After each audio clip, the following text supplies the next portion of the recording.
کہ کہا تو میری یادگاری میں ایسا ہی کیا کرو۔ ہم صرف یادگاری نہیں مناتے بلکہ اس دن کا بڑا گہرا مقصد ہے۔ یسوع نے اس لیے ہمیں سکھایا تھا تاکہ ہم انتظار کرتے رہیں۔ جو بدن اس کا کھاتا اور جو خون اس کا پیتا ہے وہ اس میں اور وہ مجھ میں رہتا ہے۔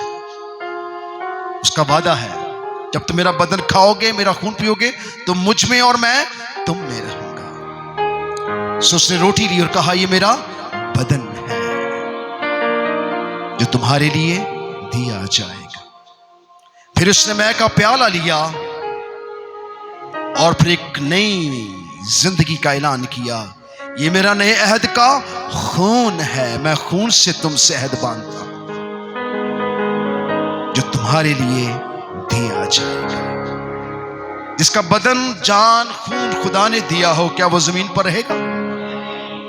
وہ آسمان کا ہے۔ سو اس نے کہا یہ بدن کھاؤ کیونکہ میرا بدن فی الحقیقت کھانے کی چیز ہے، یہ مردوں کا نہیں بلکہ زندگی دینے والا بدن ہے۔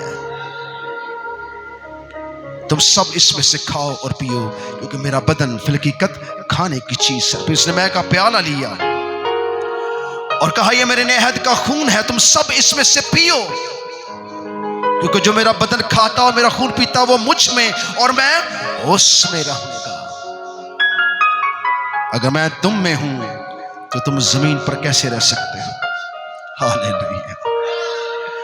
اس نے روٹی لی اور اس کو بدن کہہ کر توڑا اور اس بڑے کفارے کا ذکر کیا جس میں آج ہم شامل ہیں۔ اس نے اپنے بدن کو ہمارے لیے توڑ دیا اور اپنے بدن کو ہمارے لیے بانٹ دیا تاکہ ہم اس میں کیا ہو جائیں؟ شامل ہو جائیں۔ پھر اس نے مے کا پیالہ لیا اور کہا یہ میرے عہد کا خون ہے، تم سب اس میں سے پیو کیونکہ میرا بدن فی الحقیقت کھانے کی چیز اور میرا لہو فی الحقیقت پینے کی چیز ہے۔ جو میرا بدن کھاتا میرا خون پیتا وہ مجھ میں اور میں اس میں رہوں گا۔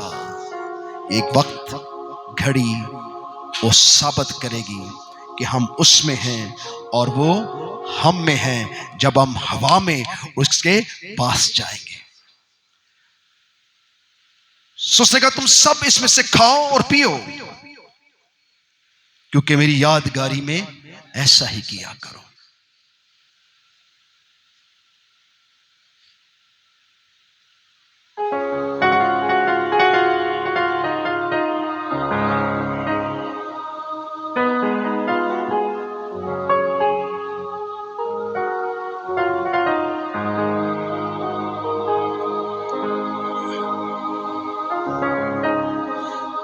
لکڑی پہ لٹکا ناصری دینے کو زندگی،